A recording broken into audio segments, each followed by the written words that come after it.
Hey everybody, this is going to be a detail strip on the CZ P-10C. I put about 200 rounds through this gun, and I figured I was going to take it apart, take a look at how everything works inside. The owner's manual is pretty vague on how to really do anything other than take the slide off, and I haven't seen any videos or any things on any forums about how to do it since the gun's so new, so I thought I'd go ahead and give it a shot, and let's dive into it. So the first thing I'm going to do is make sure the gun's clear. Take out the magazine. Slide to the rear, no ammo. And just like a Glock, you need to pull the trigger. Takedown's exactly the same. Pull back on the slide, push down the takedown lever, the slide comes forward. Recoil spring and barrel. So we need to get the striker assembly out. Sorry, I'm just making sure everything's in frame. I think the easiest way to do it is to pull back on the striker. And you can see that the striker block actually prevents it from going all the way forward and leaves a little gap there. And then you can get a punch or something in there to push down on this plastic piece. And once you push that in a little bit, you can free the slide plate. So I'm going to try to do that in frame. So down. And it doesn't take much, just like 1/8 of an inch, and the slide cover comes free. So when the striker is back, it kind of hangs up. Doesn't want to come all the way out. I found that if I simply push the striker block over, right, it allows this to come forward, take some pressure off. Oh, well, I guess I was wrong. Oh, there we go. All right, and then that comes out. We'll go over this in just a second. I'm going to do all the major components first before we do the small stuff. Now, as far as the frame, I'm going to have to pound these out, and I can't do this on this table because this table is not stable enough. So I'm going to put these on a roll of painter's tape, and it looks like I'm going to need a 3/16 punch, and that's a little bigger. That looks like a 1/8 punch. Yeah, that's a 1/8. So I'm going to pound these out. The roll pins need to be hammered out. The solid pins, it looks like they're all held in with either a small spring or just the pressure of the parts inside. So these shouldn't require a ton of force. I can probably do these on camera. So I'm going to pound these 3 out and I'll be right back. Okay, so we've hit our first snag. These pins are longer than the shank on my punches. It's not so much of a big deal with this one because it's gone out far enough that I can actually lift this out. But this one and this one, not long enough. You can actually see right there, it's still sticking out. So what I'm going to do is, this is my set of old broken drill bits. And I've got a 332 drill bit. Fits in there perfect. And this is already smashed to crud, so I'm going to use this to pound it the rest of the way. I got most of it with the punch, but so all I'm doing is just putting it on a piece of tape like that and just pounding it down. So I'll be right back. Okay, so these came out no problem. You got your bigger one that goes up here, your 2 smaller ones that go in the rear, and they're both the same length. So I'm going to set those off. So the next thing we need to do is the takedown pin actually goes through the forward frame rails, or the forward rails, and the locking block. So this actually has to be removed before you can get that out. So this little hole here, you can kind of push a narrow punch in and push down on a plunger, and that'll free up the takedown pin. And once it slides over a bit, you can just pull it out. What I need to be careful of is not letting that plunger go flying when I pull it out. So, see if I can wiggle this out of there. Whoops, wrong way. Try coming this way. Yeah, so let me...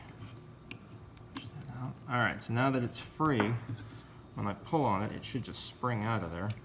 All right, so there's the takedown notch. If you look at it, so one side has a little groove there. So that little groove goes towards the back of the gun. So you just got to remember that when we put it back together. All right, there's a little plunger in there.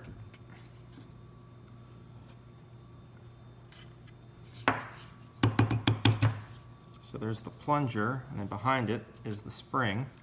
So we'll just put these back together, keep them together. All right, so now we can remove the trigger pin. And this shouldn't take any force because there's just a little spring back there, and I'll show you that. It shouldn't take much. Yeah, see that took nothing. That just popped right out. So it's got these little grooves in it. You can push it in either way. And there's just a wire spring that kind of holds that in place. All right, so I'm gonna pull this out. And so we got our front locking block. We've got our slide release, slide stop. And it looks like you just, that just pops off like that. And we've got this spring, and you can see that little spot right there. That's what captures the little groove on the trigger spring. And then the back section just lifts out. There we go.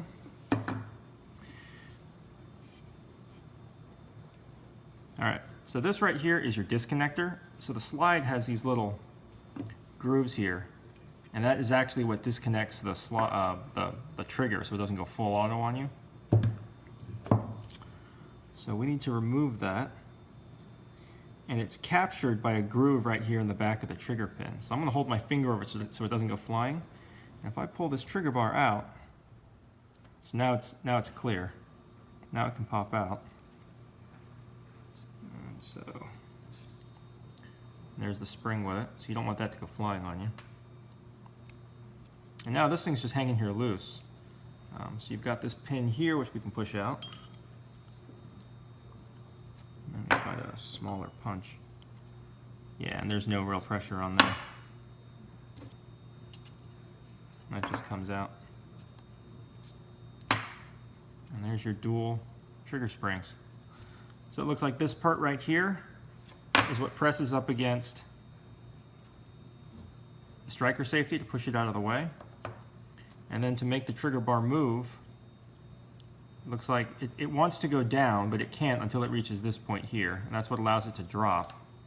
And then this part right here engages the striker and drops out of the way. So the movement is exactly the same as a Glock. It comes straight back and then drops. So that's pretty cool. I'm just going to leave those attached. I'm not going to take the trigger part out. It looks like you can, but I'm pretty sure it's a tight fit. I don't want to have to try to realign that, and I don't really see a reason to take that off unless you're swapping out the trigger for a different model or something. So, oh, there went the spring. All right. And then let's take out the mag release just for the heck of it, since we're doing a full strip, right? So this should be the same way. Oh yeah, it just comes right out. So this thing's under spring pressure, so I'm going to keep my finger over this while I push this down. Yeah, that's a good thing too, otherwise this is going to go flying. Oh, there that goes. There's that. There's a spring in there. Yep, there's the spring. And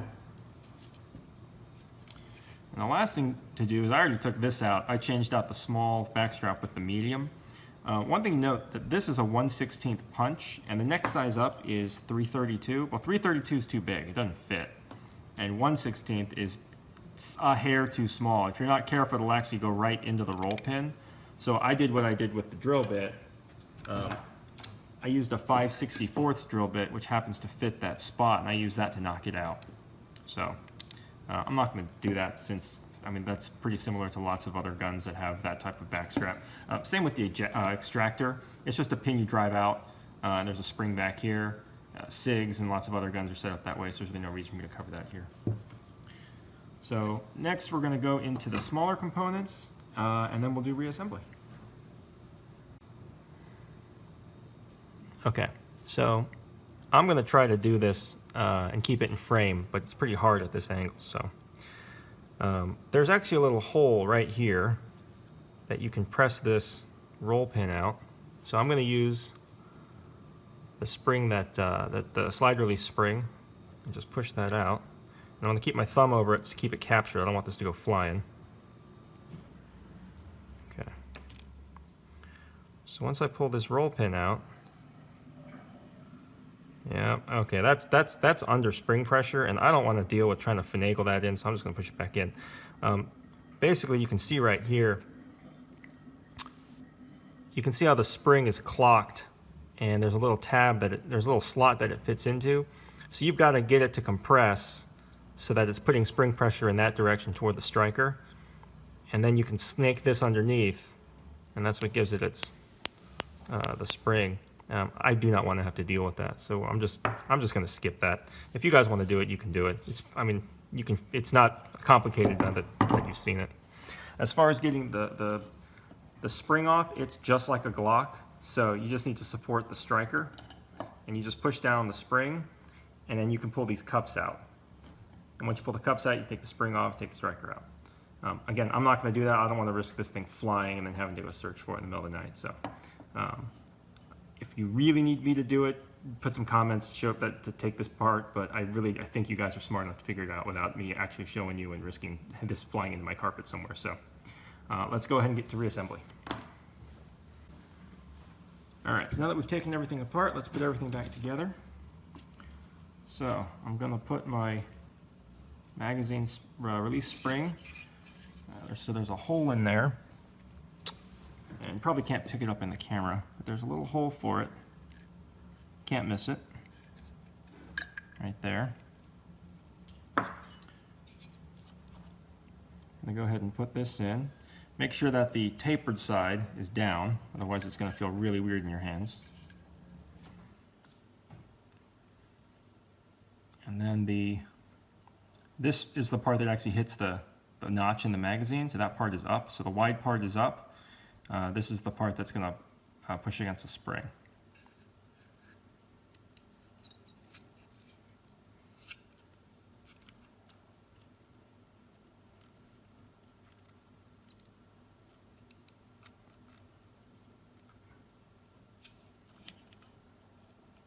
Okay, I can tell you that this already is going to be really fiddly. So I'm going to need to put some kind of a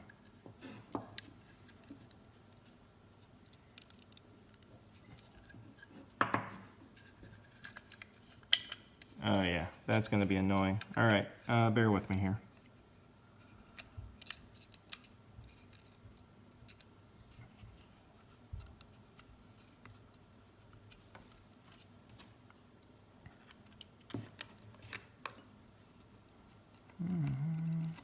Come on, get in there. All right.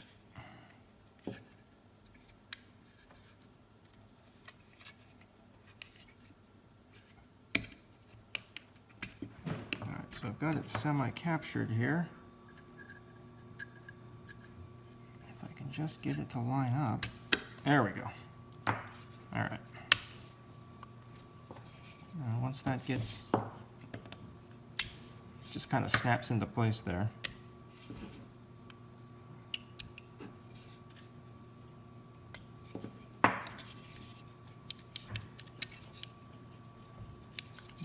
Okay, that was a pain. All right, so now let's do the rear lugs and the rear trigger assembly. All right, so we need to put this like that.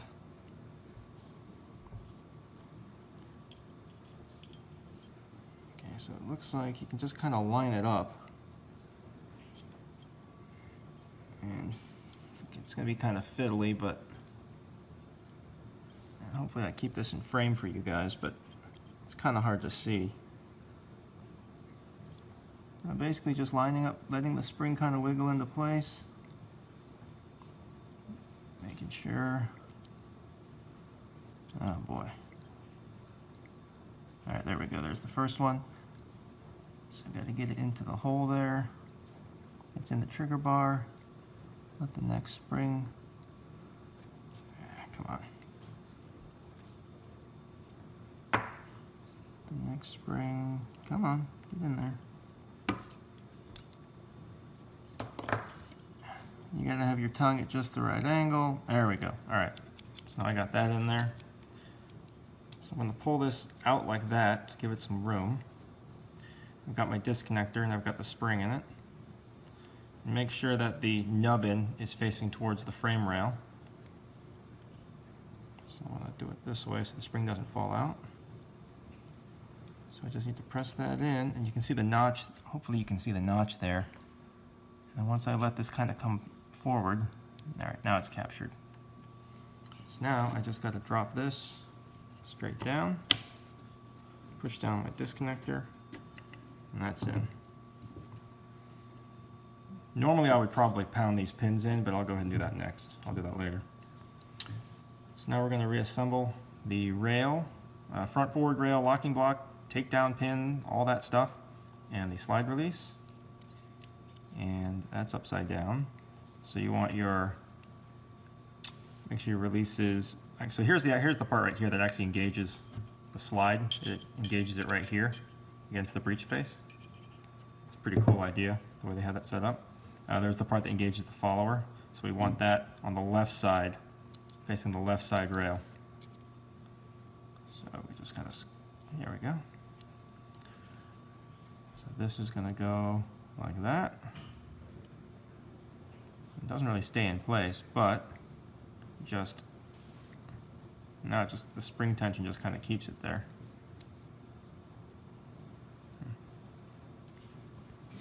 Alright, so I'm going to hook this underneath the ejector, or just push this down into place. And I'm going to push my trigger pin in. I'm going to do it from this side since the spring's over here. And I just need to align the trigger. There we go. And that just popped in. And we're going to put in the plunger. So the plunger can only go in one way. The narrow portion is going to go towards the back. So I'm just going to drop that in. Okay. So we got the notch facing me towards the back of the gun. And it looks like I can just kind of pivot it in there. Yeah, there we go. So if I just push in from the side while pushing down from up top, there we go. All right, all I gotta do now is drive these pins back in and put the gun back together, and we're good to go. All right, so I pounded these 3 pins back in. Let's continue with the slide. So, one thing I noticed too is you've got to push this in flush to get the back plate in. So one thing that makes that easier is if you actually pull back on the striker and let the block take the tension off, it'll go in a little bit further. It just makes it easier to line everything up. All right. Barrel. Recoil spring.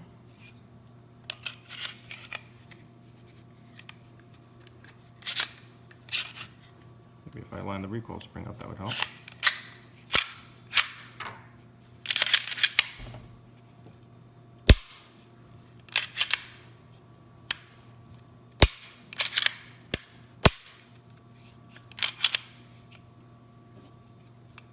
Let's make sure the slide release, slide lock works.